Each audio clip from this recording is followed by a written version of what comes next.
a comenzar a hacer las transcripciones de otras conversaciones. Tivemos um semestre maravilhoso acá com colegas de Brasil e de México. Tivemos com 2 professores de Oaxaca, que também foi maravilhoso para falar sobre a APO. Foi espetacular. La APO, sí. A la APO, sim. Sí, sí, sí. Eu estive em Oaxaca em 2017 e 2018 e sim, e foi uma experiência magnífica. E tenho amigos hasta hoje. Miguel, muchas gracias. Estamos a empezar nuestra última reunión del ciclo de conversaciones de GDS. GDS es un grupo creado por mí y por mis estudiantes de mestrado y doctorado en posgrado en educación en la Universidad de Sorocaba. Nuestro grupo GDS es un grupo de pesquisas y estudios en democracia, cotidianos escolares y ecologías. E estamos a debater os cotidianos escolares e conceptualmente as questões de democracia e ecologia política. E você é segundo pesquisador e que estará a falar sobre educação ambiental. A colega Paula Henning, conhece Paula Henning de la Federal de Rio Grande? Sí. Paula Henning foi minha supervisora de pós-doutorado em 2021, 2022, e pero que foi a única a falar sobre educação ambiental, também porque a educação ambiental é a preocupação de um ou dois estudantes de meu grupo. Meu grupo tem muitos pesquisadores de educação inclusiva, de educação e resistência, educação e movimentos sociais em educação, e também muitas perspectivas dialéticas, marxistas, dialético-históricas, a psicologia. Então, é um grupo muito diversificado. Miguel, muchas gracias. Eu conheci Miguel por e-mail. Eu não conhecia de conversar com Miguel, porque eu não estou a fazer uma apresentação de convidados, Miguel, pois este evento que estamos a fazer é um evento cerrado, solamente para mis estudiantes, e depois iremos abrir para a comunidade. Então, todos mis estudiantes conhecem o invitado, e eu estou sempre a falar como eu conheci o invitado, pero que Miguel só conheci por e-mail, pero que é uma indicação de Marcos Reigota. É um amigo de Marcos Reigota, que esteve a trabalhar muito tempo em Universidade de Sorocaba, e eu sou uma criação de Marcos Reigota, que até hoje é um grande amigo, uma grande inspiração, que sempre estuve a indicar o pensamento, os escritos, as pesquisas de Miguel. Miguel, muitas gracias por estar conosco, por estar com nós neste momento. É uma alegria muito grande cerrarmos este semestre que foi muito rico com tu presença. A palavra é tua, mis estudantes e pesquisadores e pesquisadoras são tuyos. Esteja à vontade. Rodrigo, obrigado e boa tarde para todas e todos. Bueno, trataré de falar de maneira despacio para la comprensión. Y si en algún momento me escuchan hablar fuerte, inmediatamente me dicen, porque luego suelo hacerlo. Rodrigo, el agradecido soy yo. Nuestro primer vínculo, yo te conocí a través de la palabra de Marcos. Marcos Reigota, lo conozco desde hace 20 años, 24, 25 años que lo conocí. Yo era secretario técnico de la revista Tópicos en Educación Ambiental y él escribió un artículo sobre interdisciplina en educación ambiental. Y desde ese entonces fuimos colegas y bueno, ha venido a México, hemos estado acá, hemos estado en diferentes lugares. Y supe de tu trabajo por Marco, y lo cual ahora me beneficio en poder estar con este intercambio contigo en este nuevo momento, tanto de la universidad y de nuestro interés por compartir. Voy a hacer la presentación, les comparto una...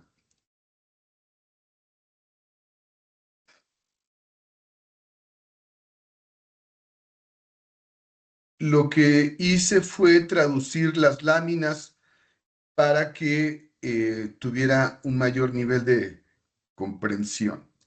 Uhum. ¿Mm? Esa pintura es una pintura de Diego Rivera. Diego Rivera es un pintor mexicano que ha sido, digamos, un ícono, pero lo que me gusta es por el día de hoy también.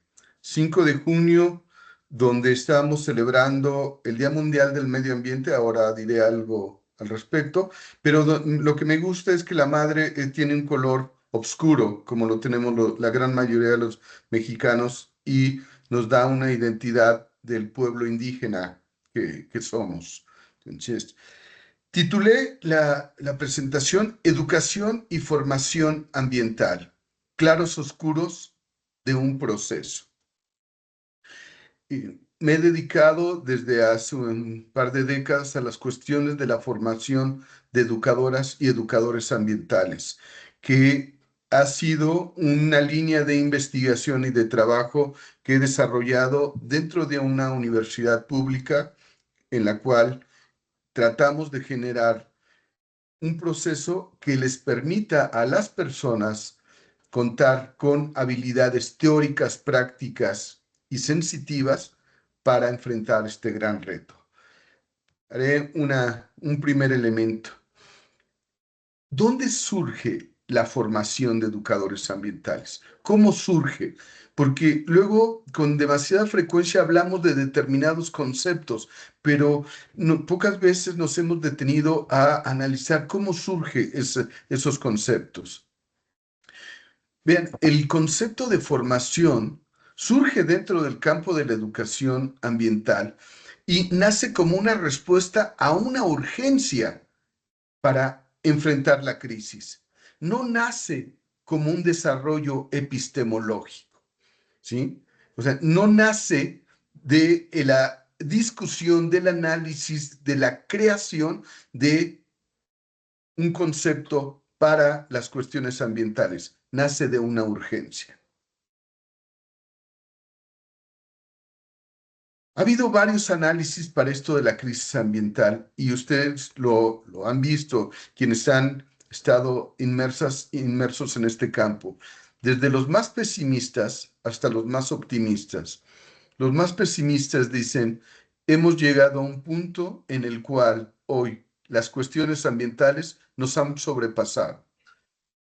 Lo único que tenemos los seres humanos que hacer es adaptarnos. Es lo único que podemos hacer. Son pesimistas. No hay nada más que hacer. Y ponen el ejemplo del cambio climático que también abordaré. Sin embargo, los más optimistas dicen, no, sí tenemos esos niveles de deterioro. Sin embargo, la sociedad se ha vuelto mucho más vigilante. Los seres humanos tenemos mayor sensibilidad e información para ellos. Entre uno y otro hay un punto en común. Los problemas ambientales continúan. Y continúan a nivel local, regional y global. Ha habido muchas estrategias, por supuesto, para resolverlos. Y ahí luego veo, porque también, o escucho a algunos de mis estudiantes, es que no se ha hecho nada. Digo, no, no es que no se haya hecho nada. El tema es que las respuestas que hemos ofrecido han sido limitadas e insuficientes. ¿Sí? Y en este sentido es como hoy en día, para nosotros, el papel de la educación, con este tipo de seminarios, con este tipo de pesquisas que ustedes llevan a cabo, estamos dándole una importancia a los procesos educativos que vienen anclados desde la década de los 70.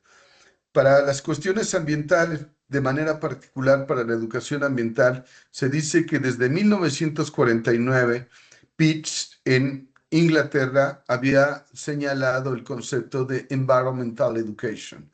Sin embargo, el nacimiento del campo de la educación ambiental se ubica en la década de los 70, ¿no? Pero veamos cuál es nuestra realidad o algunos elementos de nuestra realidad, no nuestra, algunos elementos de esta realidad en la que tenemos. Este es el último informe de Naciones Unidas sobre las condiciones del planeta, GEO6, planeta saludable, gente saludable. Y aquí vienen señalando cuáles son algunos de los grandes desafíos que tenemos en términos de nuestra relación con nosotros mismos y con la naturaleza. Un primer tema que vamos a encontrar y en el que quiero llamar la atención para intercambiar con ustedes es el tema del colapso. Se ha hablado acerca del colapso. ¿Estamos o ya colapsamos o todavía no empieza ese proceso? ¿Sí? Porque si ustedes ven, la literatura hoy en día está hablando acerca del colapso. ¿Mm? Pero creo que hay una pregunta inicial. ¿Necesitamos el colapso? ¿Necesitamos colapsar para poder generar nuevas respuestas? Me parece importante que lo estemos señalando. ¿Mm? Hoy en día es un tema que está presente dentro del campo de lo ambiental, de la ecología política, de las relaciones humanas y que necesitamos debatir. Necesitamos tratar de generar diferentes niveles de entendimiento y de comprensión sobre lo que eso significaría. ¿Sí? Se han hecho reuniones y se está trabajando en relación con ello. Y esto lo traigo a colación con ustedes porque hoy en día en las redes sociales inundan este tipo de imágenes. Y son imágenes que sin duda de educativas tienen muy poco. Porque si nosotros tratamos de educar con esto, estaremos tratando de educar en la desesperanza. ¿Sí? Y lo vamos a ver en la parte final como los estudiantes o no, incluso las personas han estado echando mano de este tipo de trabajos.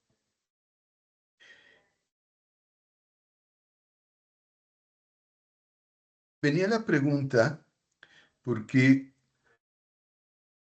si estábamos colapsando o qué estamos haciendo. Dice Pablo Meri, cuando se rompe el Titanic, estos son los 8 músicos del Titanic. No se tienen referencias exactas, pero se dice que cuando estaba colapsando, ellos seguían tocando. ¿Sí? ¿No estaremos siendo nosotros los músicos del Titanic? Es decir, estamos colapsando y no nos estamos dando cuenta.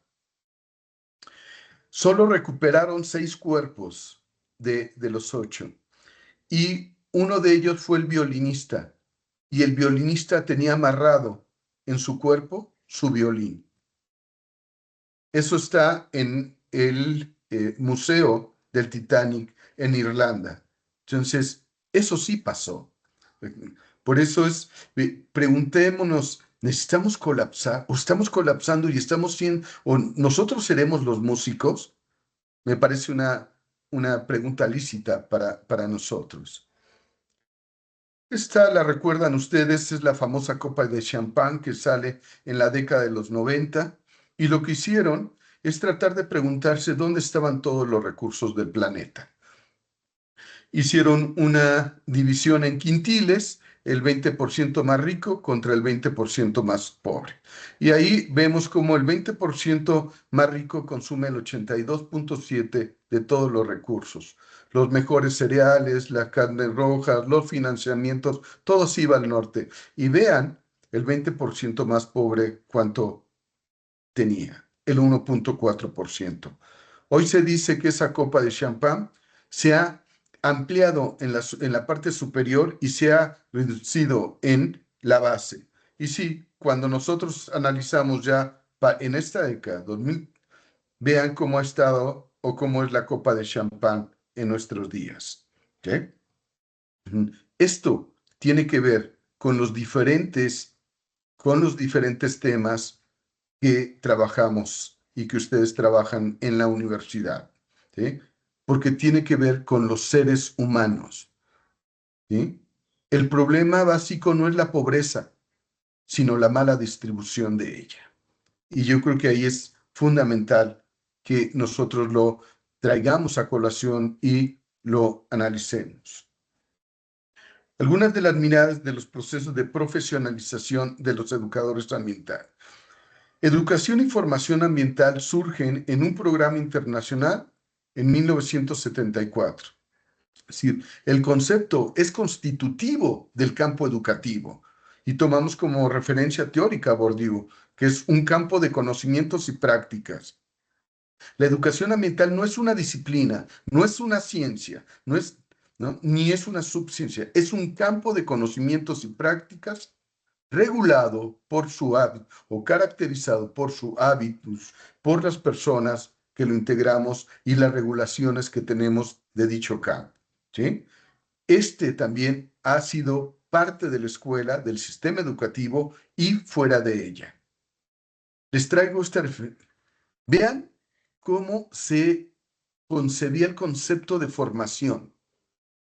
1980 en el Centro de Información y Formación Ambiental de España.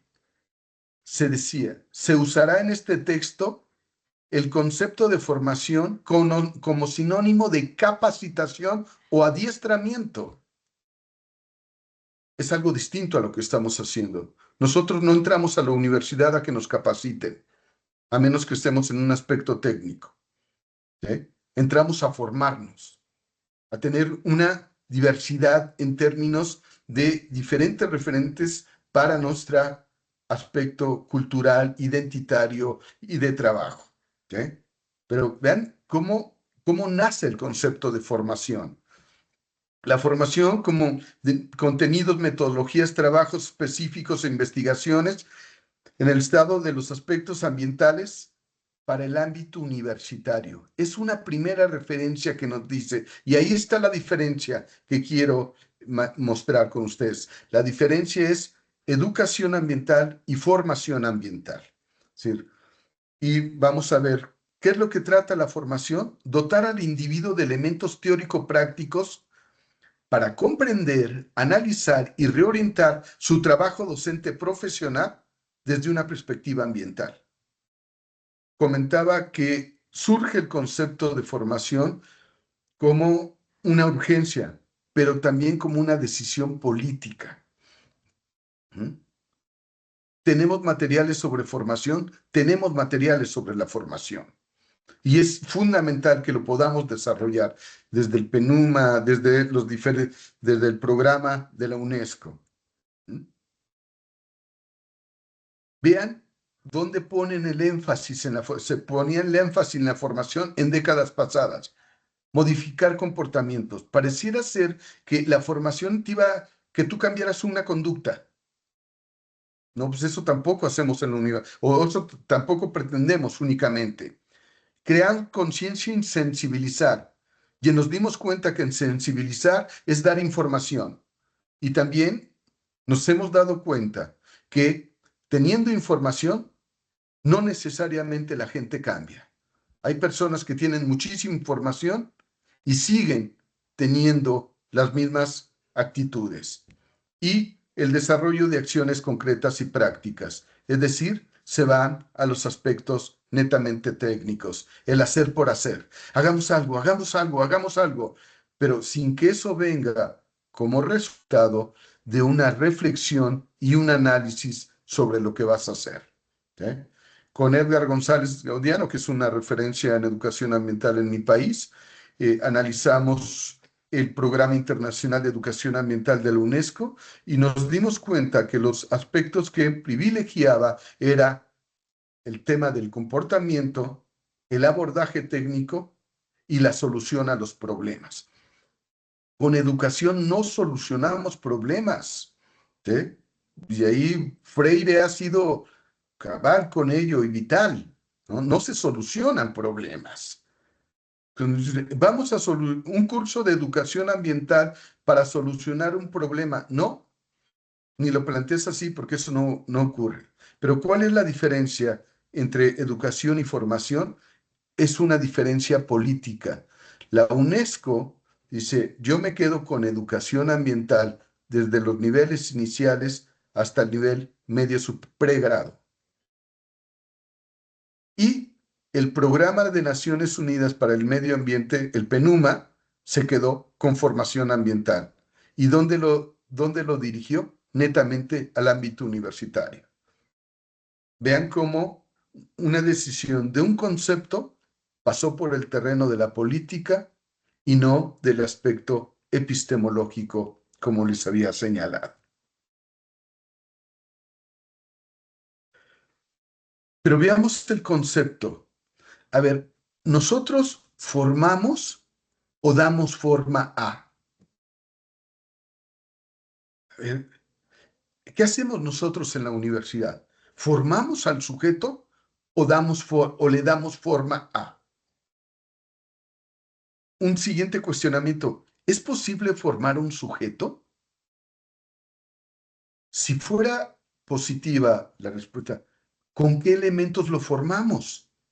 ¿Epistemológicos, filosóficos, pedagógicos? A ver, ¿formamos o moldeamos? Porque si nosotros nos ponemos en esa postura, esto es la expresión de un verbo transitivo, es decir, tenemos un sujeto y lo vamos a sujeto-objeto, ¿sí? Y si nosotros también nos posicionamos en esta vertiente, querría decir que nosotros ya tenemos el molde de ese sujeto que va a ser. ¿Se puede prever la formación como elemento final? Es decir, cuando estamos en un curso de doctorado, ¿podemos prever la formación como un elemento final? Pues, creo que hay otra perspectiva.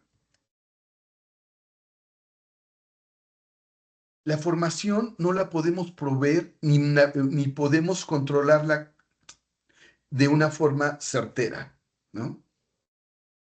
No porque la formación es más bien una praxis, ¿no? Ni las instituciones llamadas autoridades formadoras pueden prever la formación, ni controlar la formación de los sujetos. Cada una y cada uno de nosotros que hemos estado en procesos formativos, iniciamos con ellos, pero el final de ellos y cómo vamos a salir, ni nosotros lo sabemos, ¿sí? Por dos razones concretas. La formación no es un producto, ¿sí? No es un producto material, es algo del sujeto mismo. Y también la formación no es definitiva, depende de las condiciones del sujeto. Y aquí apelo al informe Delos, Educar para toda la vida. ¿Sí? Desde el primer momento que nacemos hasta el día que cerramos la puerta, los seres humanos podemos aprender. Traigo Hannah Arendt porque me parece, todo ser humano es único. ¿Cómo vamos entonces a pretender que toda la formación que tengamos sea homogénea para todos? Cada ser humano le aporta algo nuevo al mundo en el que se encuentra. Formación alude más al interior del sujeto. En español es formarse. Es un verbo reflexivo, no transitivo. Formarse es como yo, alude para sí mismo, para constituirme a mí, para crearme a mí. ¿Sí? Es un proceso individual que es el compromiso consigo mismo, tomando como propósito el proceso de desarrollo de su acción en sí mismo. El proceso de formación alude al sujeto, a la responsabilidad del sujeto por desarrollar ese proceso. Por eso es un verbo reflexivo, más no transitivo, ¿sí? Porque la universidad los profesores, lo que estamos haciendo en ese punto es proveer de los mejores elementos para que el sujeto pueda asumir su responsabilidad en la formación, ¿sí? La formación no es sinónimo de enseñanza, ni de aprendizaje, ni de bibliografía, ni de contenidos, ni de currículum. Esos son aspectos, son medios que utiliza el profesor, ¿sí? Que posibilitan la formación. Entonces, no pongamos como sinónimos los procesos de aprendizaje ni la enseñanza. No, esos son medios. Es la decisión del sujeto de tomar su propio proceso de desarrollo y transformación en su propio devenir. ¿Mm? Una formación no ocurre en solitario, ocurre en la praxis. Es cuando nos encontramos con nosotros, cuando nos encontramos a través de estos medios, cuando nos vemos cara a cara, ¿sí? Cuando interpretamos las cosas. Una formación no se compra, ni se vende, ni es dada, ni es transmitida. Por supuesto, ni es heredada. ¿Cuáles podrían ser unos desafíos para nosotros en aspectos de formación? Me interesa que haya o que yo esté comunicando con claridad mi postura en términos de la formación, ¿sí? Es un aspecto que involucra al sujeto en su devenir, en su momento histórico y en la responsabilidad que tiene para comprometerse consigo mismo con un campo de conocimientos y prácticas y con su realidad. Me interesa esto porque traté de indagar con algunos estudiantes universitarios y profesores sobre los conceptos, sobre el concepto de formación, pero sobre todo, cuál era su perspectiva en relación con su momento histórico y de manera particular con lo ambiental, ¿sí? Es decir, cómo estaba determinado en su concepto. Este libro se lo recomiendo, esta escritora belga Isabel Stranger, que la utilizamos en el artículo que les compartí de Isabel. Para nosotros fue un referente importante. Isabel Stranger lo que señala es, dejemos de pensar que las cosas van a ocurrir, porque ya están ocurriendo, ¿sí? Porque si no, lo que estamos haciendo es esperar. Por eso inicié con el tema del colapso. Si no, estaremos esperando. Ah, es que eso va a pasar. No, es que ya están pasando. Y el otro aspecto es como hoy en día también estamos tratando de generar una mayor posibilidad y acercamiento a los temas vinculados al ambiente y a la sociedad, ¿sí? A través de nuestras emociones y nuestros sentidos. ¿Mm?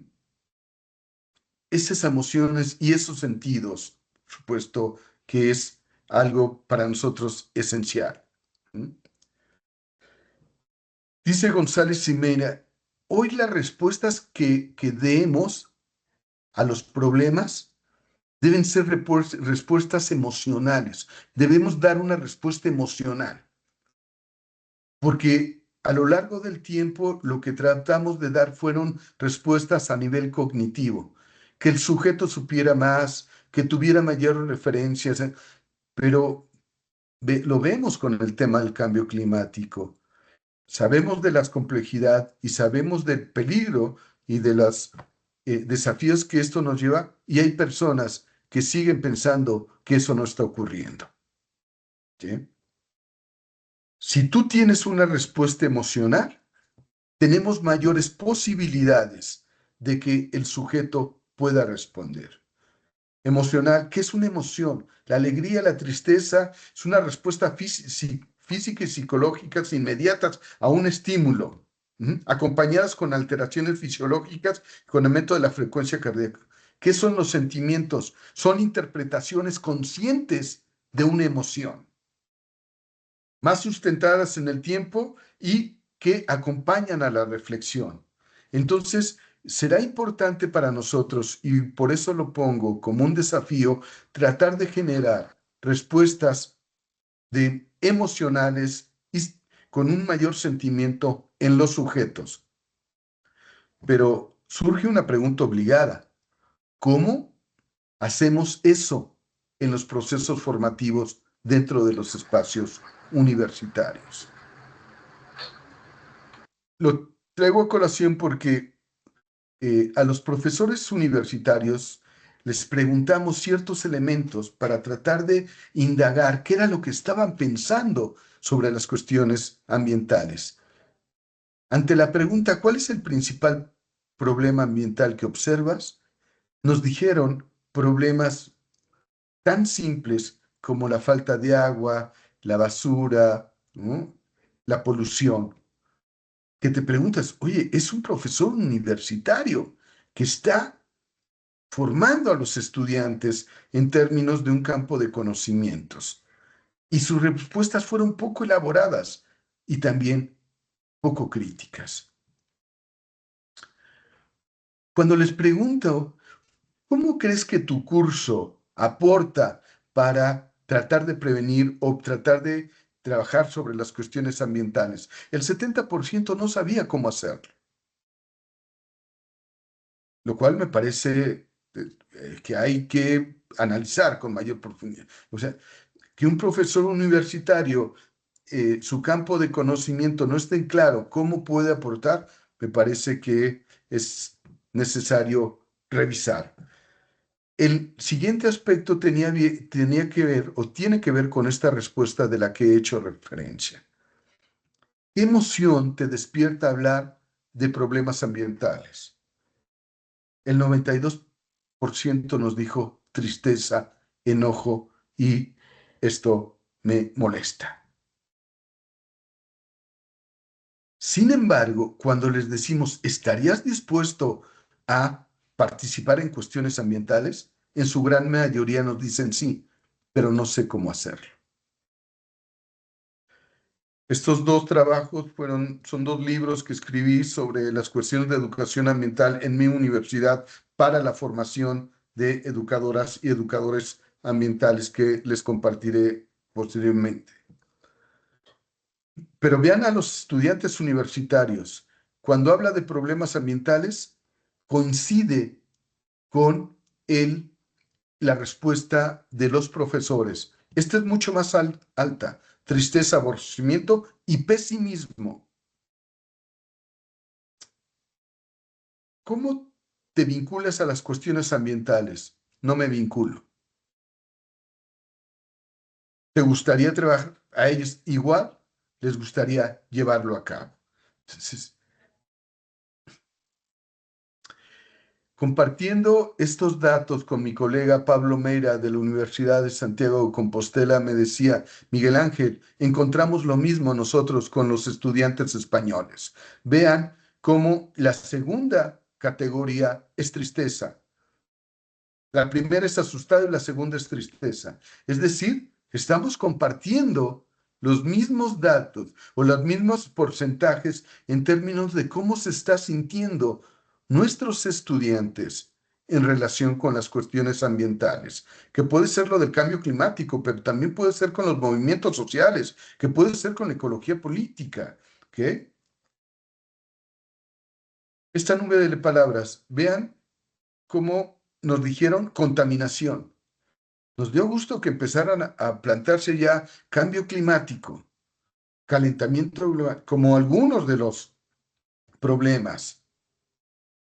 Vean quiénes son los responsables, los seres humanos. No, hablan sí un poco ahí acerca de las empresas, pero no dicen el modelo de desarrollo, no dicen la mala distribución. ¿No? Los seres humanos nos estamos responsabilizando únicamente de los problemas. Sí, por supuesto, todos somos responsables del deterioro ambiental, pero de manera diferenciada. Y esto es fundamental tenerlo claro, porque si no, en el todos somos responsables, nadie es responsable. ¿Por qué? Porque todos lo somos. Es lo mismo entonces para ello una persona que contamina una laguna, ¿sí? o que te acaba una floresta con 20 hombres con motosierra en una noche, a el deterioro que yo puedo hacer simplemente por estar utilizando energía en mi domicilio. Entonces, sí somos responsables, pero de manera diferenciada. Esta es, miren, cuando falan cerca de la tristeza, enojo, coraje, si nosotros la revisamos, todas van a lo negativo. Todas. Frustración, decepción. ¿Mm? En este sentido, ¿cómo vamos a educar a un sujeto? ¿Cómo vamos a educar en la desesperanza? Es algo que a mí me ha preocupado porque entonces ahora tendremos que ver nuevos trayectos y nuevos puntos de arribo para nosotros, para ver cómo podemos generar otro tipo de procesos pedagógicos que nos ayuden a tratar de disminuir esos niveles de desesperanza. ¿Cuál es nuestro desafío?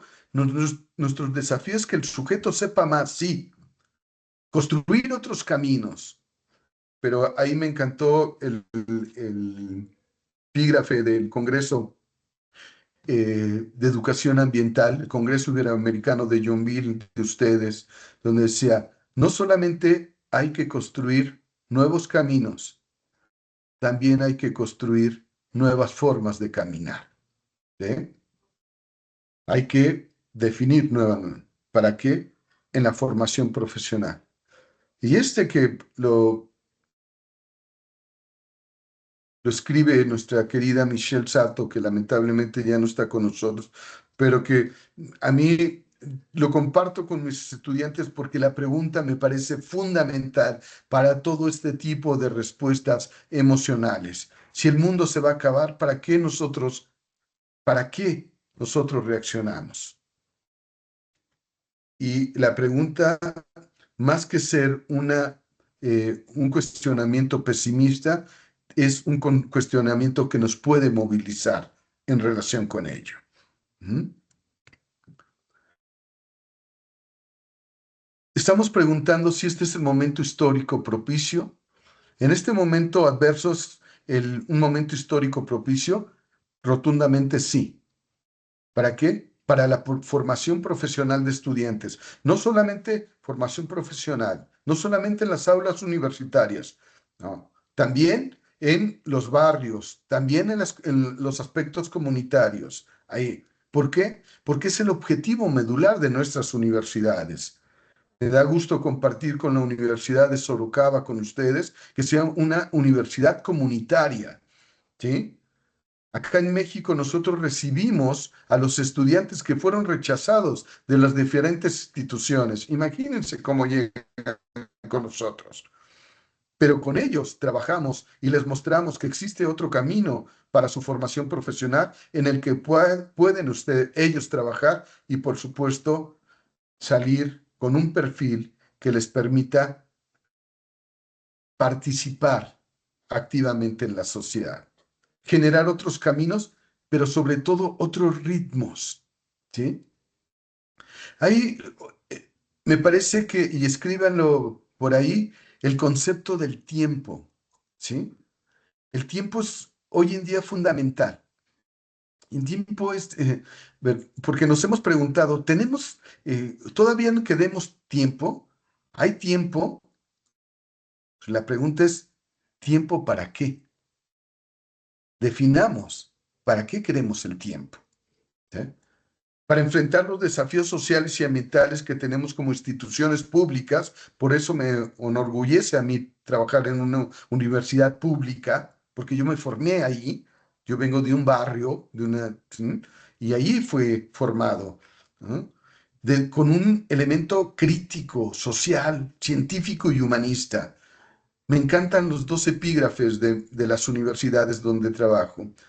La Universidad Autónoma de la Ciudad de México es nada humano me es ajeno. ¿Sí? Y el de la Universidad Pedagógica Nacional, educar para transformar. Y creo que ese es un mensaje para todas y todos nosotros. solo las cuestiones sobre los educadores ambientales, cómo queremos construir esta formación de los educadores. ¿Qué tendrían que hacer? Pues lo que tendrían que hacer es poder nosotros formar de una manera mucho más.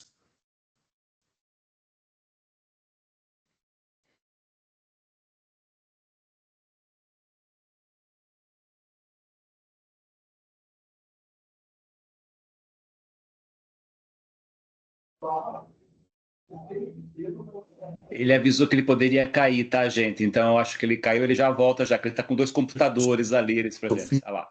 Debe. Ah, Miguel, Miguel, perdão. sí, Último minuto, sí. paralisou. Tu poderia regressar a tu Ah, apresentação? Um minuto, um minuto. sí, a ver. Tú- ¿Se proyectó? Sí, perfecto, gracias. Esa me regreso. ¿Está bien ahí, Rodrigo? Sí, esto. Concluía en esta que nada humano me es ajeno, es el epígrafe de mi universidad y educar para transformar, que me parece que son elementos esenciales. Fíjense cómo en la década de los 90 nos hacíamos una pregunta y falábamos con los estudiantes para preguntarles qué debe saber un educador ambiental.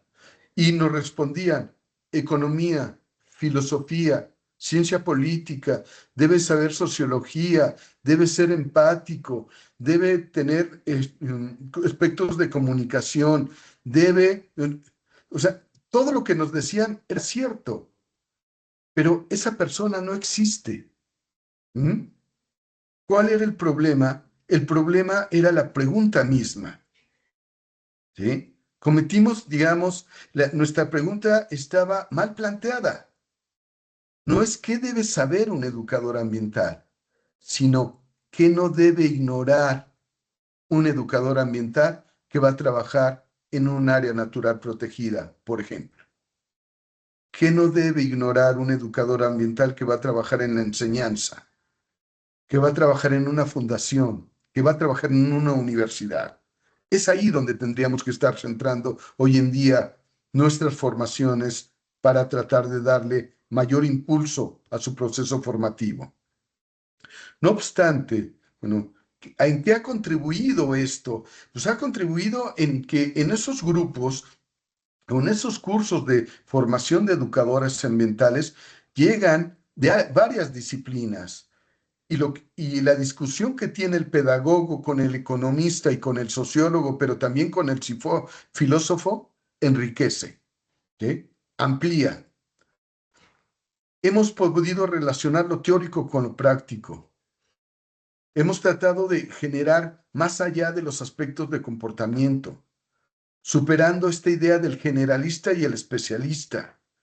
Lo que buscamos son construir respuestas mucho más integrales, mucho más integrales. No obstante, sí, ¿qué debe conocer un educador ambiental? Pues debe tener conocimientos pedagógicos. La educación no es privativa de los educadores.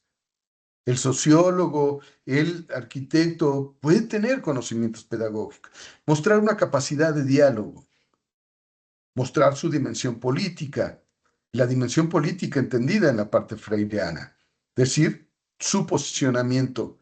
Por supuesto, una sólida formación en su disciplina. Si es abogado, si es ambientalista, si es pedagogo, mostrar eso. Y por supuesto, un sentimiento de esperanza y posibilidad que me interesa también comunicarlo con ustedes y tener un desarrollo en un pensamiento complejo. Pero sigamos en esta discusión. ¿Qué más tendría que tener? Porque lo que estamos tratando de buscar es rescatar lo cotidiano como valioso, todo lo que tenemos. Vamos, tratar y no tratar de dar las mismas respuestas, porque ya eso nos ha llevado en muchos aspectos. Hoy en día el tema de participación social se ha configurado como un significante vacío. A todo le llamamos participación social. A todo le estamos llamando lo ambiental. Bueno, démosle un nuevo sentido y significado a ello. Recupero esta cita de Augusto Ángel Maya. Si no formamos un ser humano nuevo, un ser humano diferente, pues entonces mejor dejemos que muera la naturaleza y que muera la sociedad. Porque si no, lo que estaremos haciendo es siguiendo formando individuos que son los que causaron el problema. De ahí que ustedes leyeron el artículo que escribimos Isabel y yo. Lo que queríamos era el fin de un mundo, de ese mundo que deterioró y de ese mundo en el cual los seres humanos han sido uno de los que, una gran cantidad de ellos han sido los que han soportado exclusión social, marginación y por supuesto una gran injusticia en relación con ello. El fin de todo es no solo las cuestiones ambientales. Los que trabajamos sobre las cuestiones ambientales, creo que uno de nuestros puntos de centralidad debe ser evitar o disminuir el sufrimiento humano. Eso es un elemento de esperanza y el cual tenemos que cultivar desde cada una de nuestras pesquisas, desde cada uno de nuestros intercambios y desde cada uno de los espacios sociales, comunitarios, barriales en los que nos encontramos. Muito obrigado.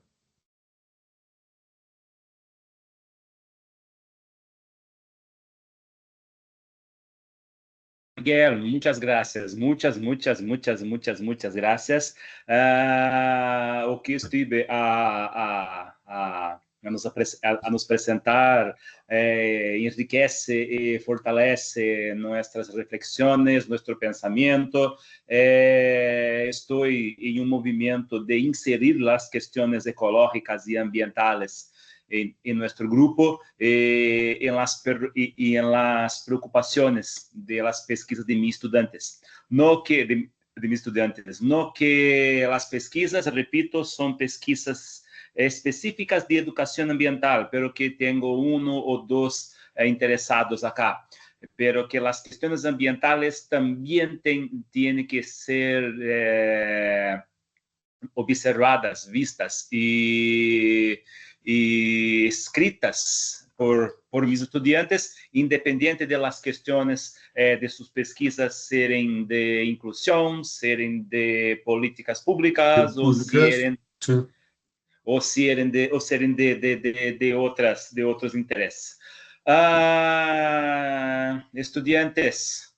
Espero haber podido comunicar y haber sido claro en el lenguaje y sobre todo en la idea que quise compartir con ustedes sobre lo ambiental, que no se reduce a las condiciones biofísicas de la naturaleza, sino que tiene que ver con esos aspectos desde cómo nosotros y nosotras estamos pensando nuestro quehacer, nuestra palabra y nuestra identidad en los diferentes espacios en los que estamos. Perfeito, foi muito claro, foi muito nítido, foi muito objetivo, magnífico. Gente, vocês, estudiantes, ustedes, a palavra é suya. Pero lo puedo. Roger. Roger, un minuto. Miguel, una cuestión, un esclarecimiento. Tengo acá estudiantes de doctorado, Davi, Érica, Uratã y Michele. Tengo estudiantes de mestrado, Sônia, Daniele, Vinícius y Ángelo. Tengo estudiantes de iniciación científica, María Raniella y Felipe, que no está acá. Y tengo otros invitados que son profesores y directores de las escuelas públicas de Sorocaba, Marcelo, Vanessa, Morgana, Márcio. E tenho Roger dos Santos, que é professor colaborador de programa de pós-grado e que também hace parte de nosso grupo. Perdão. No. Bueno, Obrigado. para que nos familiaricemos. Roger e depois Uratã. No, profesor, felicitaciones por su reflexión. Mucho gusto poder oírlo acá, compartir con su conocimiento, aprender mucho con usted. A respecto de la metáfora sobre los músicos del Titanic, mucho bueno, mucho bueno. Yo nunca había pensado acerca de eso. Me gustó mucho. Y por la cuestión de la estética, una de las mis inquietaciones a respecto de trabajos que tengo ha sido como la fuerza de la estética en los mensajes audiovisuales, en el cinema, televisión y todos los otros medios son muy fuertes en la comprensión de todo que ocurre en el mundo. Hay un problema reciente en el Brasil de pocos años atrás, que un dicho que se pronunció que la manada debe pasar. El pasar de la manada significa que toda la naturaleza es un impedimento al desarrollo económico del país. Es un gran equívoco, pero que hay quien lo concorde con eso.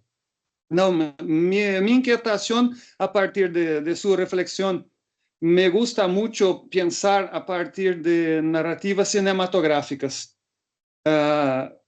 Su trabajo dialoga con esas análisis. Yo me gusta mucho trabajar con cinema pop, cinema de masa, pero visto que es ese cinema Hollywood, sobre todo, que las personas lo consumen. Gostaria de saber de usted se hay película A, película B, película C, que por su peso estético possa trazer mais poder de reflexión. Muchas gracias. Roger. Rodrigo, contesto en esta y después. Vamos a hacer 1 a 1. ¿Se puede? Sí. Tenemos Roger, tiempo. Sí, Roger, obrigado por tus palabras. Y tenemos elementos de coincidencia en términos de la parte estética. Dentro de la formación de educadores ambientales, uno de los enfoques que tratamos de darle a la formación es la parte estética, la parte de las imágenes, porque de cómo entender esa serie de estímulos que tienen las personas a lo largo de todo su día y que esos les ayudan en ocasiones a tomar decisiones, que puede ser en lo positivo o en lo negativo.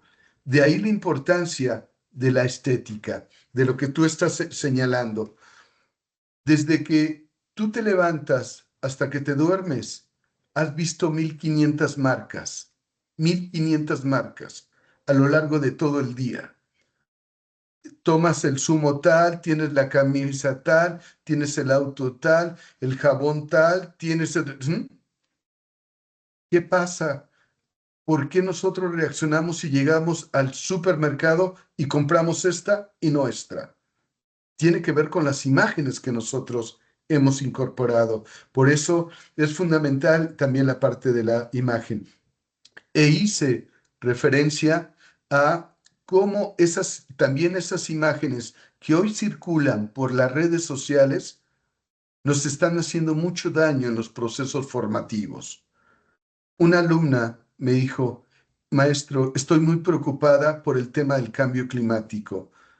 ¿Pero por qué estás preocupada? Es que los pingüinos del Polo Norte se van a morir. Deja de preocuparte en el Polo Norte no hay pingüinos? ¿Sí? ¿Cuál era el problema? Que eso es lo que encontraba en las redes sociales. ¿Sí? Eso es lo que está educando. Y por eso digo que es fundamental que trabajemos sobre la parte estética, porque esas imágenes donde el mundo se está derritiendo, donde el oso polar está en el último tímpano, ¿no? O donde la foca se está muriendo, no son nada esperanzadoras. Y lo que necesitamos hoy en día es generar sentidos de experiencia con realidad, pero con reflexión y emoción. Y el segundo, fíjate que aquí en la Universidad Pedagógica hay una línea concreta de educación ambiental y cine, completamente. Mis compañeros, te voy a pasar algunas referencias, unas imágenes de algunos de los libros que tienen, de las diferentes películas y los análisis que hacen sobre cuestiones ambientales.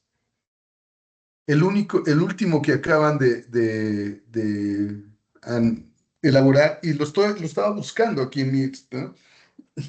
Es la vejez en el cine, por ejemplo. ¿Cómo se aborda el tema de la vejez en el cine? Y traen un recorrido de las diferentes películas, de los diferentes filmes, para un solo tema, ese.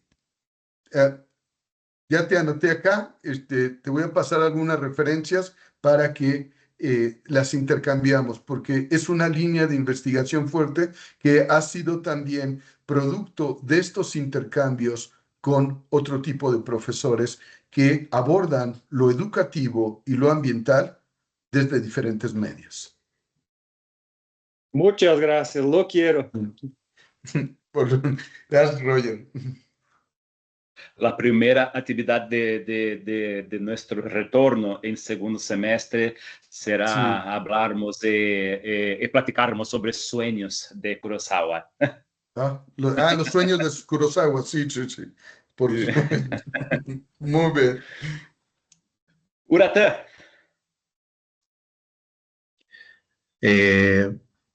Boa tarde, professor Ortega.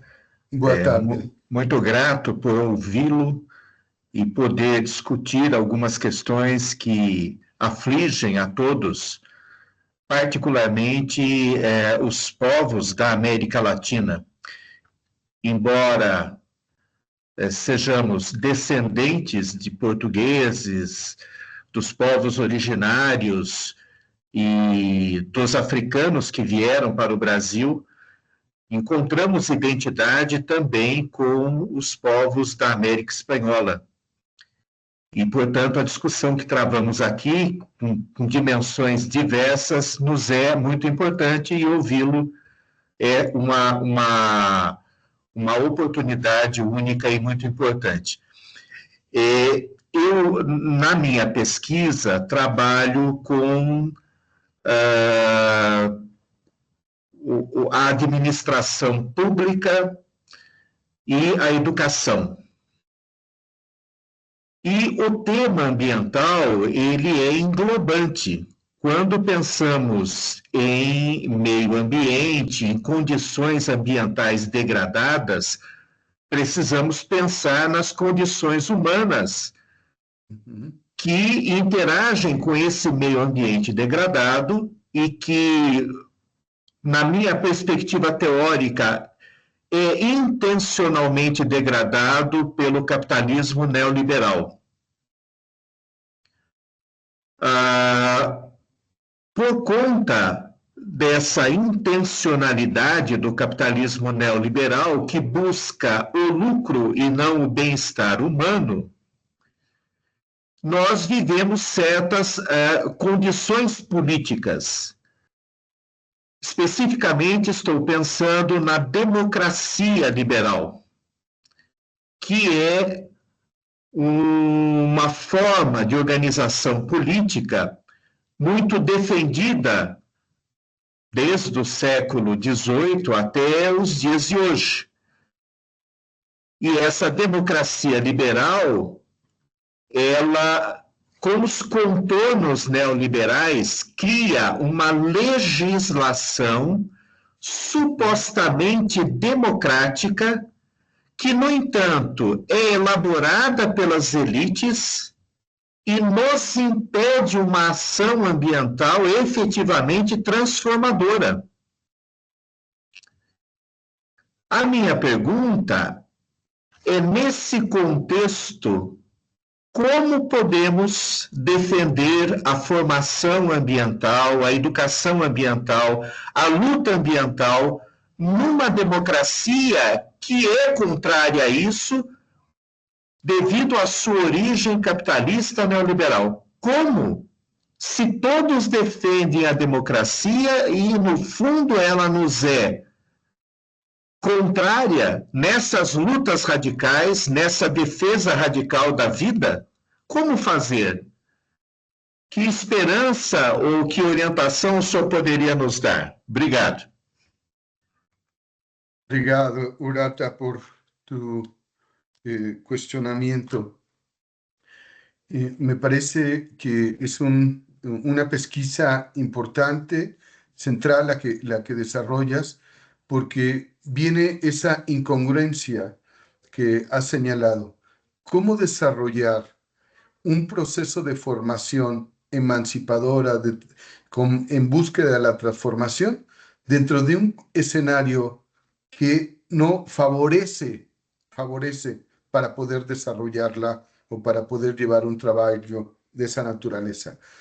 En lo que hacemos acá en México dentro del proceso de formación de los educadores ambientales, ante todo, primero, es que eleven sus niveles de comprensión de la realidad, de los fenómenos de comprensión de la realidad.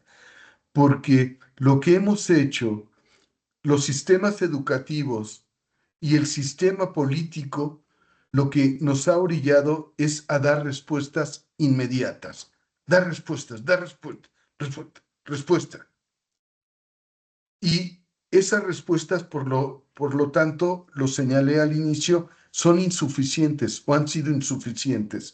¿Qué es lo que tratamos? Primero, sacar a la superficie esas contradicciones. Si no hacemos eso, va a ser difícil. Si no sacamos a la superficie, aclaramos y debatimos sobre esas contradicciones, va a seguir ese mismo mundo, Urata. ¿Me explico? ¿Sí? Cómo lo que llevar al sujeto a su propia discusión, por supuesto con el otro y con los demás, de su realidad, donde él pueda identificar, analizar y proponer sobre esas contradicciones. Porque si no, estaremos nuevamente en un aspecto de repetición. Eso te podría compartir en relación con lo que hemos tratado de generar en procesos formativos. Apelo yo mucho al tema de la comprensión. En la medida que tengamos mayores elementos de comprensión, tenemos mayores posibilidades para construir otro tipo de respuestas.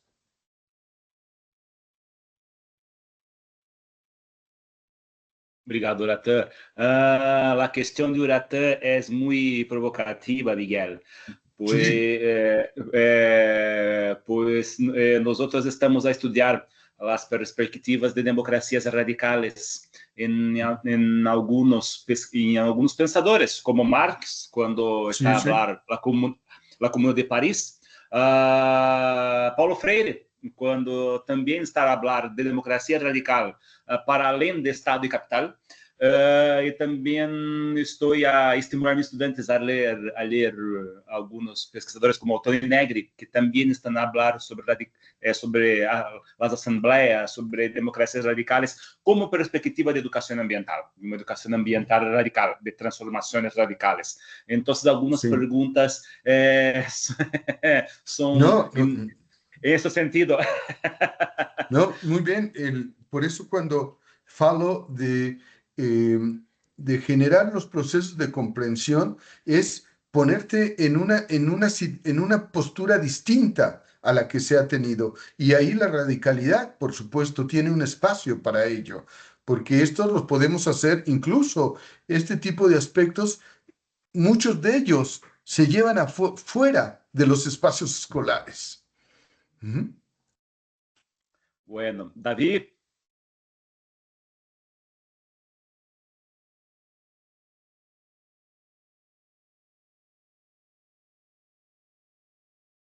Acho que o Davi saiu. Sônia, fura a fila, Sônia, depois o Davi volta. Pode ser, Davi? Davi está sem áudio. Sem áudio? Davi, depois então. Vamos passar para a Sônia, depois volta no Davi. Sônia, por favor. Boa noite, professor. Um prazer compartilhar aqui esses momentos com o senhor. Foi sensacional, assim, fiquei realmente bastante encantada com várias colocações que foram feitas pelo senhor. A primeira coisa que eu gostaria apenas de comentar é que eu achei, assim, muito interessante a respeito do educador e o educador ambiental e essa relação com o sentimento. Na verdade, né, do educador em geral, com relação, né, aos sentimentos e a provocar, né, essas sensações nas pessoas. Porque a tendência, né, e a herança que nós recebemos culturalmente é de que essas coisas são fragmentadas, né, como se nós estivéssemos numa função, por exemplo, a função, né, de professor, uma função, né, dentro da nossa profissão, e nós tivéssemos que separar esse mundo, né, que é o mundo da emoção e daquilo que é o racional, né, e de repente aquilo que eu tenho que promover enquanto profissional, como se fossem coisas separadas, como se, né, esse ser humano ele fosse realmente fragmentado.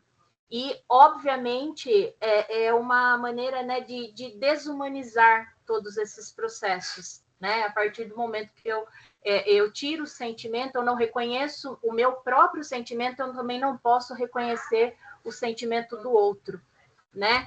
Então, eu achei, assim, uma abordagem, assim, que não é comum a gente encontrar, né? Principalmente a ênfase nesse aspecto. Né, se falam de várias coisas, mas não se dá a ênfase nesse aspecto.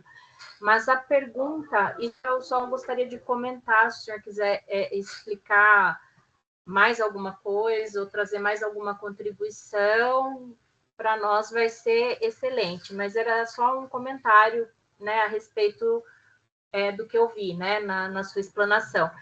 Mas a pergunta que eu gostaria de fazer é a seguinte: professor, o senhor acredita que todo professor, todo educador, ele tem o potencial de ser um educador ambiental?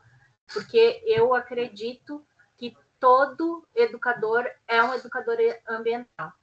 A gente não pode se eximir, enquanto educador, dessa responsabilidade.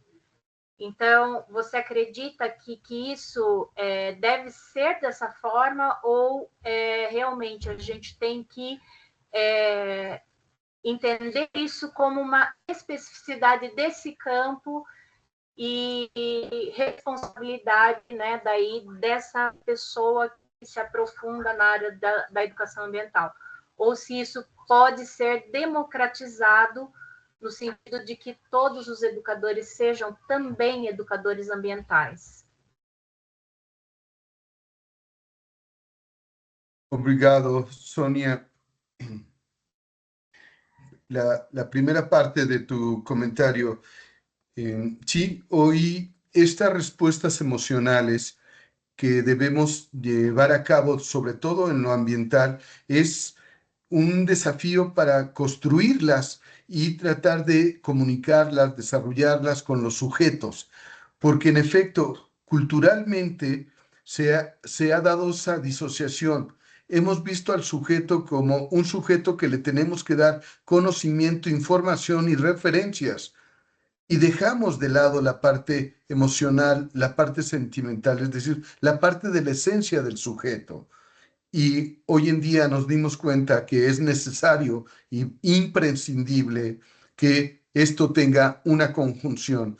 Y creo que está ahí la construcción de estas nuevas respuestas para poder generar en los sujetos mayor involucramiento en los aspectos de su vida cotidiana. ¿Sí? A mis alumnos falo con ellos y les pregunto, ¿saben cómo se llama la señora que les vende el lunch aquí en la esquina? Aquí, que lo compran diario. No lo saben. No lo saben. ¿Saben cómo se llama la señora o la vecina que está en la esquina? No lo saben. Claro, alguien se preguntaría, ¿somos una ciudad de 22 millones de habitantes? No, pero tu cotidianidad es con lo que tienes a tu lado. Por lo menos tendríamos que tener mayor sensibilidad para ello, y no la hemos tenido. Por eso creo que es importante generar estos espacios también emocionales, sentimentales y sobre todo sensitivos para abordar las cuestiones no solo de la naturaleza, las cuestiones de los sujetos, de nosotros, porque la relación, lo ambiental es la relación que tenemos con nosotros mismos, con las demás personas y con la naturaleza. Lo que pienso también es ambiente y lo que siento también es ambiente. Con respecto a la segunda de tus reflexiones, Sonia, hoy en día se dice que el gran objetivo de la educación ambiental, o más bien así lo pensamos, es que la educación ambiental desaparezca. ¿Me explico? Vean ese juego de palabras, que más bien desaparezca la educación, que no necesitamos educación ambiental. Que la educación que tengamos en nuestros sistemas, desde este primer momento, ya tenga el componente ambiental incorporado. Lo cual no ocurrió. Por eso necesitamos una educación ambiental. ¿Me explico? Ante tu cuestionamiento, ¿todos podríamos ser educadores ambientales? Lo podríamos ser, sí, por supuesto, ¿sí? Hay que formarnos, hay que tener otra perspectiva de la vida. Pero hoy en día necesitamos educación ambiental para poder generar un diálogo y un intercambio distinto al que hemos visto. Y ahí es a donde será fundamental la formación. Por eso apelo al tema de la formación de nuestros docentes para generar ese cambio y esa perspectiva en un mediano o largo plazo. Pero es, creo que, un elemento necesario, Sonia, y obrigado por tu reflexión y comentario. David. Será que voltei? Voltou, não, Davi. né? Só voltou. Só avisar. Última pergunta, tá? Vamos cerrar com Davi. Mucho gusto, maestro. Gracias entonces por las palabras, por todo y por el texto que es muy poético. Me encantó demasiado. Incluso hice algunos recortes y me quedé pensando en algunas cosas, porque escribiste en el texto, no es el fin del capitalismo, es el capitalismo funcionando bien. Es más fácil imaginar el fin del mundo que el fin del capitalismo.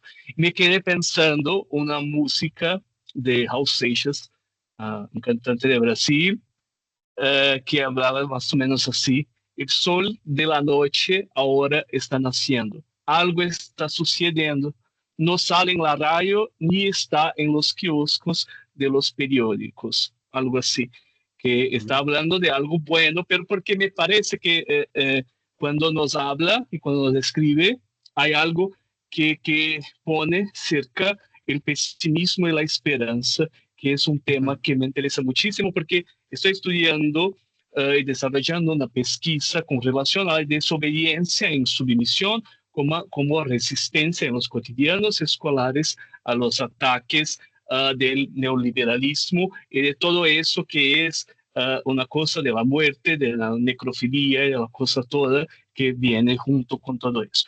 Y algunos meses estaba leyendo de nuevo la Samuel Beckett con, no sé, aquí esperando Godot, no sé cómo se tradució en México, Sí. pero estaba hablando para Rodrigo, mira, estamos acá a esperar Godot y es una desesperación, pero que también no se puede se quedar en eso, porque Paulo Freire nos, sí, escribe bien que la esperanza es absolutamente necesaria y si no, se nos acaba la esperanza, nos tornamos conservadores y con ese movimiento de muerte.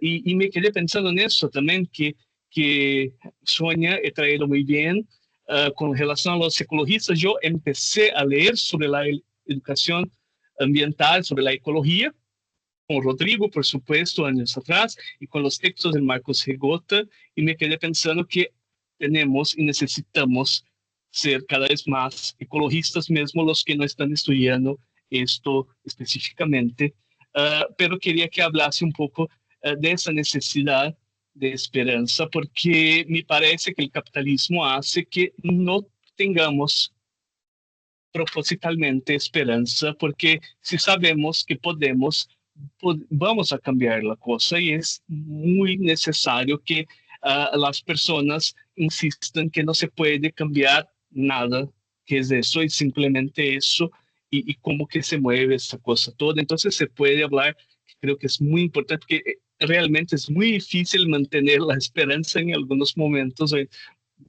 como tu pesquisa, ¿sí? Ha traído para nosotros. Sí, muchas gracias por estar acá conosco. Gracias. Obrigado, David. Sí. Teníamos la referencia, yo tenía la referencia de que alguien lo había dicho, que era más fácil que terminara la humanidad que el capitalismo. Y con algunos colegas, en la referencia, y la reencontré en el libro que les cito ahí, de Fraser, y lo dice Slavoj Žižek, que cómo el capitalismo sigue perdurando. Y el ejemplo más claro que tuvimos fue después de la pandemia. Se le demostró al mundo que podíamos dejar de consumir en los niveles que lo teníamos. Pero sin embargo nos abrieron la puerta y volvimos a llenar los malls de las personas, seguimos consumiendo. Algo me parece que no aprendimos o aprendimos poco en relación de ese hecho traumático para muchos y difícil para otros. Entonces, el capitalismo tiene su papel y va a estar ahí. El tema es cómo nosotros vamos a reaccionar ante ello. Porque ¿a dónde nos ha llevado, David? A los aspectos de pesimismo. Porque ¿qué vamos a hacer en relación con todo eso que está, esa realidad que nos explota en el rostro? Lo que vamos a hacer es un trabajo en otras direcciones y con otros trayectos que generen esperanza. Educación, en los procesos educativos van a ser lentos, sí, pero vamos a tener esperanza.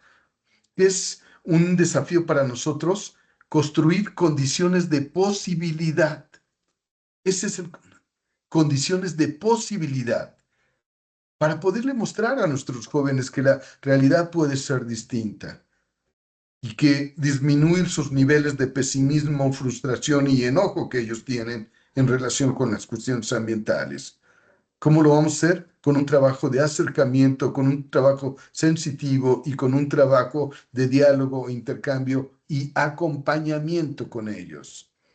Es lo que creo que nos va a permitir llevar a cabo esto que tú estás señalando. Dice Gaudiano y Meira, en realidad el capitalismo nos ha hecho pensar que lo irrealizable es imposible, que la utopía es imposible, pero no, La utopía simplemente es algo que no está. Construyámosla.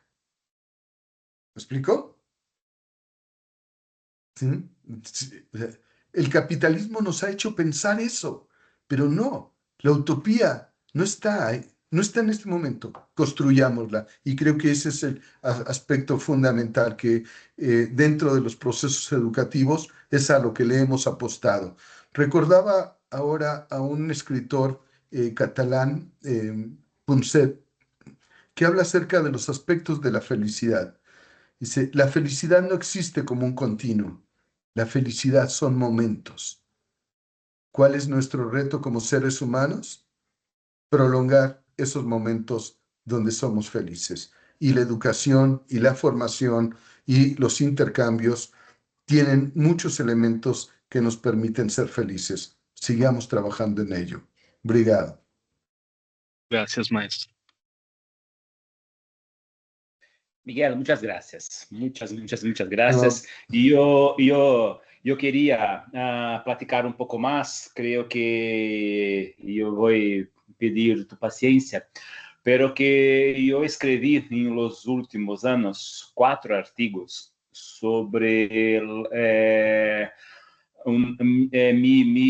mi concepción sobre capitalismo y fin de mundo. Yo no creo en fin de mundo. Yo creo en una perspectiva de creación de paisajes infernales. Creo que te envié los artículos sobre mi perspectiva sí. De inferceno. La era de creaciones de paisajes infernales, no porque son parecidos con el infierno de Dante, pero que son también el infierno de Dante. No solamente infierno de Dante, pero que infierno de John Milton, de silencio y obscuridad, el infierno de Sísifo, y principalmente el infierno de Sísifo, pero que las personas están a percibir que el capitalismo no están a percibir, al contrario, pero que nosotros estamos a percibir que el capitalismo está a crear paisajes de sufrimiento, paisajes de trabajo constante, paisajes donde las personas no están a buscar felicidad en las relaciones sociales, las relaciones éticas, políticas, pero que solamente una fuga de sufrimiento constante y eterno. El tiempo en infierno, no sé, no hay tiempo en infierno, no hay perspectiva de futuro, pero que no hay tiempo en infierno, solamente un trabajo constante. Un trabajo constante y un trabajo alienante. Yo tengo mucho más miedo de esta perspectiva de infierno, pero que las personas están a aceptar y continúan a vivir aceptando y no la muerte. Pero que si hay la muerte, el capitalismo percibe que esta muerte es un impeditivo de la continuación de capital. Entonces capital dice, no hay fin de mundo. O capitalismo também não disse que há inferno, pero que o capitalismo constrói paisagens e cria impossibilidades de impedirmos essa construção, essa criação de paisagens infernales, de alienação, de inexistência de la natureza, inexistência de importância e direito de los outros seres, no los seres humanos, y la creación de seres humanos que no son tan humanos cuanto los seres humanos que tienen dinero. Hay una jerarquía de infierno donde unos humanos están a ejercer privilegios de punir los humanos no tan humanos. Por esto que estoy muy involucrado com a perspectiva de uma educação ambiental que está a combater as paisagens infernales e inferno, pero que ele é tão peligroso quanto o fim do mundo sobre a perpetuação de sofrimento de la existência. Não sei se se concordas o no, pero que yo quería platicar un poco para cerrarnos sobre o que nosotros tenemos más miedo, si el fin de existencia o una existencia eterna y no sensible, solamente técnica. Sí. Claro, fui claro. Sí, no, completamente. Para Sí. cerrar y agradecer tu presencia y tu Ah, amistad para dejar abierto más convites, más invitaciones futuras. sí, obrigado, Rodrigo. Ahí, y lo viste en nuestro texto con Isabel, tenemos coincidencias.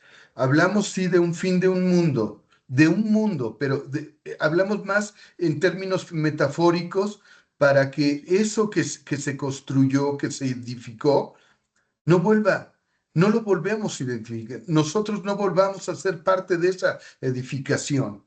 En ese sentido, queremos que eso no vuelva a existir, porque eso ha llevado a miles de seres humanos al sufrimiento, a la exclusión y a la injusticia social. Y como seres humanos no podemos permitir o no tendremos que estar participando en ello. A mí tengo hoy un problema serio porque los medios de comunicación, ahora que hablaba con Roger, y las imágenes han sido tan potentes, y esto ha sido el fregado sistema, porque se habla todas las tardes del bombardeo en Gaza y murieron 15, murieron 16, murieron 40, los seres humanos se volvieron números. Eso no lo podemos permitir, diablos, no podemos, ¿no? Menos nosotras y nosotros que estamos en la educación, ¿no? Ahí hay un elemento de crueldad, hay un elemento de imposición política, hay un elemento de poder, militar y económico que nosotros lo tenemos aquí al lado con los desgraciados gringos, ¿no? Eso es, creo que es algo en lo cual tendríamos que también traerlo a discusión con nuestros y nuestras aspectos. Estudiantes y colegas. Por eso, qué bueno que lo dejemos abierto, porque debe ser una conversación en la cual sigamos madurando las ideas, sigamos teniendo otros posicionamientos en relación con ello. Tenemos una gran fortuna y hay una rendija por donde mirar el futuro. Y son todos estos ejemplos que hemos tenido a lo largo, que están a lo largo y ancho del planeta, pero que son esos, son ejemplos del buen vivir, de comunidades que tienen otras formas de organizarse, otras formas de concebirse, otras formas de identidad. En México, en el estado que tú conoces, que es Oaxaca, hay unas comunidades donde no existe el yo dentro de su idioma, no existe el yo, solo existe el nosotros, por ejemplo. Ellos no tienen dentro de su lenguaje el yo, porque todo es comunitario y tiene otras formas de trabajar. Me parece que el tratar de brindar en los procesos formativos y de intercambio elementos reflexivos que hagan a nuestros estudiantes tratar que les permitan sobre todo analizar los discursos, ¿sí? Que les permitan deconstruir los discursos para que vean qué es lo que subyace en ellos, porque el capitalismo los tiene perfectamente claros y en algunos de ellos trata con una sombra de sostenibilidad, de lo verde, de ser mucho más agresivo en el medio ambiente, en los ecosistemas y en las sociedades. Pero eso es a donde tenemos que acompañar a nuestros estudiantes y acompañarnos también nosotros para poder tener un análisis distinto al que hemos tenido y, por supuesto, una participación y, como lo señalé, involucramiento diferente sobre las cuestiones de las personas, de los demás y de la naturaleza. Obrigado por la invitación, obrigado por el intercambio, gracias por escucharme y porque podamos intercambiar y quiero que siga abierta estos canales de comunicación. Graças, Miguel. Para quem quiser saber mais, eu e o Miguel seremos capa, portadilha da revista Uniso Ciência, que será lançada daqui 2 semanas, tá bom? Miguel, Grupo FICA. Miguel, muchas gracias, muchas gracias. Es una alegría muy grande tener usted como compañero, parceiro de trabalho e pesquisa, de perspectiva política, e ficaremos más futuramente. Gracias. Obrigado y gracias y linda tarde y éxito en todos sus proyectos y fin de curso. Boa tarde. Gracias. Boa tarde. Muchas gracias. Mm.